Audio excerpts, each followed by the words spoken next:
Well, you know, the world of technology is constantly changing, upgrading, like it never stops, which we love. And this next story I'm really excited about. Now, a team of biomedical engineers from Cape Town have received international praise over the past week for building an affordable, reusable replacement to the EpiPen using 3D printing technology. Now, an EpiPen is an emergency adrenaline injection that's used to save the lives of people who suffer from anaphylaxis, which is an extremely life-threatening allergic reaction.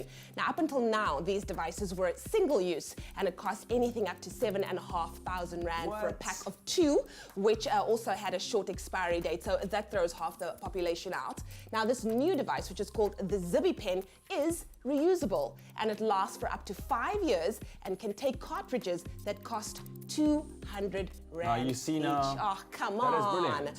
Now, the next step is getting the technology approved by the US Food and Drug Administration in order to get it to the market. That I love. I had no idea that the EpiPen was that expensive. It's crazy, man. Okay, but yeah, like no, the regular definitely. man on the street can't afford Absolutely. that. But I mean, it's great to have this option now. Hopefully it will be approved Well pretty done. soon and it'll Well be done. available to you on the market.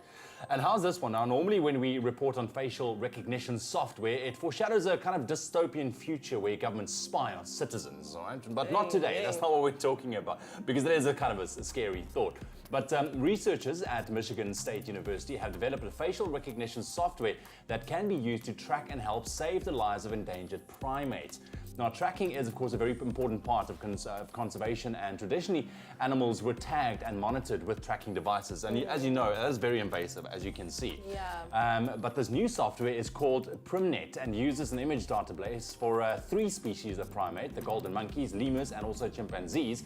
And they use thousands of photographs of specific animals to teach a neural network how to identify individuals through facial recognition. I mean, I love that they're taking tech out on the field. Now, to work in the field, they actually created an app which researchers then can use to photograph any primates that they encounter. This app will then scan through the database and match the photo with one of the animals on the system. And this, of course, reduces the use of expensive tracking devices and the potential harm that they can cause the creatures. Wow. That's pretty interesting stuff. I'm so happy that they came out with this, because even though I know that it's important, I was never a fan of the actual tracking, the capturing of the animals and putting the, you know, it's unnatural. So I'm glad they're moving this way. They should put trackers on poachers so we can see what you're doing. And then when you Yes. try and do something wrong, they just zap you. Keep it for them. Yeah. Don't do it.